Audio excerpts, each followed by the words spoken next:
Alguna vez nos prometieron una verdadera revolución en la educación, un futuro donde las aulas serían tan dinámicas y conectadas como nuestra propia mente.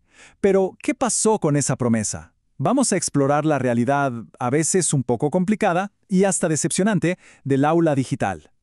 Pensemos en esto por un segundo. ¿Qué pasaría si los materiales de estudio no fueran una calle de un solo sentido, sino una red de ideas que se adapta a cómo pensamos? Justo en esa pregunta está el meollo del asunto, el choque constante entre cómo aprendemos de forma natural y cómo muchas veces se nos enseña. Y bueno, resulta que ese choque tiene un nombre. Es el problema de la linealidad.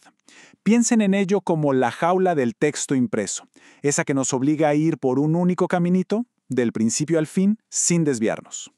Es que el contraste es brutal. Nuestro cerebro es asociativo por naturaleza. Le encanta saltar de una idea a otra, crear conexiones, redes de conocimiento. Pero el libro, por otro lado, nos impone una estructura superlineal, pasiva. Es una forma de pensar que se siente, pues, poco natural, porque en el fondo lo es. Entonces, la gran pregunta es, ¿cómo liberamos el conocimiento de esa jaula? Pues la respuesta llegó con una idea que fue absolutamente revolucionaria. No una nueva tecnología, sino una nueva filosofía del saber. La idea de pensar en redes a través del hipertexto. Su creador lo llamó escritura no secuencial. Básicamente son bloques de texto que están conectados por enlaces, imitando justo ese proceso de asociación que hace nuestro cerebro. Lo más importante aquí es que esto libera la información, la saca de esa secuencia única y rígida. El filósofo Roland Barthes lo describió con una metáfora que es simplemente perfecta.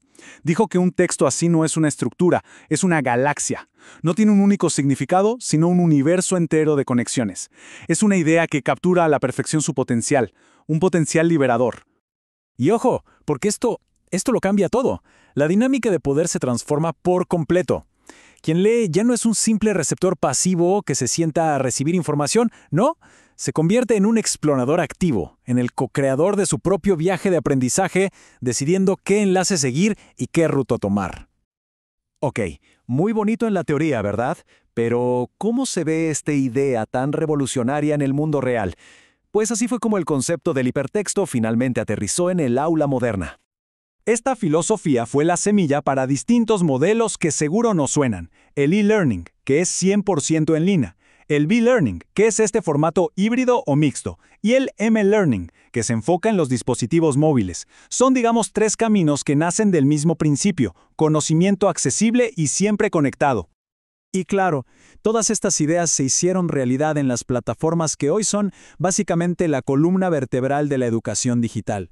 Nombres como Moodle, Blackboard o Google Classroom, todos ellos son herederos directos de esa primera revolución del hipertexto. A ver, hasta este punto, la historia suena increíble, ¿no? Tenemos la filosofía, tenemos las herramientas, todo listo. Pero aquí es donde la trama da un giro, y un giro bastante brusco.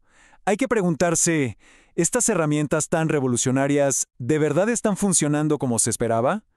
Para responder a eso, vamos a ver los datos fríos y duros. Un estudio que se hizo en 2018 en la UPIXA, una unidad del Instituto Politécnico Nacional de México, nos va a dar una ventana muy clara a la realidad de cómo se usan estas plataformas. Y aquí viene el primer golpe de realidad. Los resultados son ¡wow! De 428 estudiantes, 359 dijeron que no usaban Moodle. Y no de vez en cuando. No, nunca. Más del 80%. La gran mayoría simplemente no estaba usando la plataforma. Uno podría pensar, bueno, quizás el problema es Moodle. Pues no. Con Schoology, la cosa se pone peor todavía. 391 estudiantes, más del 90% nunca la usaban. El patrón ya empieza a ser bastante claro. Y ya para que no quede ninguna duda, con Edmodo, más de lo mismo. 361 estudiantes reportaron que tampoco la usaban. El resultado es un patrón de falta de uso, pero clarísimo, en todas las plataformas principales. Ok, entonces, las plataformas no se usan. ¿Y las calificaciones qué? ¿Cómo les iba académicamente a estos estudiantes? Bueno, pues su promedio era de 7.98 sobre 10. Un resultado que se podría considerar aceptable, pero con un evidente margen para mejorar, ¿no? Y este dato es todavía más fuerte. Ese 7.98 de promedio escondía algo más. El 36%, es decir, más de un tercio de los estudiantes, había reprobado por lo menos una materia. Es evidente que la revolución digital no estaba solucionando los problemas de fondo. Entonces, llegamos al punto clave. La pregunta inevitable es, ¿por qué? ¿Por qué si las herramientas son tan prometedoras, no están funcionando? Parece que la revolución se quedó inconclusa, y la respuesta está en las barreras del mundo real. Porque el estudio llega a una conclusión demoledora. El problema no es la tecnología, el problema son las barreras humanas y del sistema. Docentes sin tiempo ni capacitación para implementar todo esto, profesores con contratos precarios por horas que no incluyen tiempo para diseñar cursos, estudiantes sin acceso constante a Internet y universidades sin la infraestructura o el soporte técnico necesario. Al final, la conclusión es que las herramientas están ahí.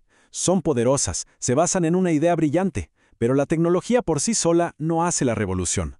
La verdadera transformación depende de las personas, de las instituciones y del apoyo real que se construya alrededor de ellas. Así que la pregunta, al final, queda abierta para todos.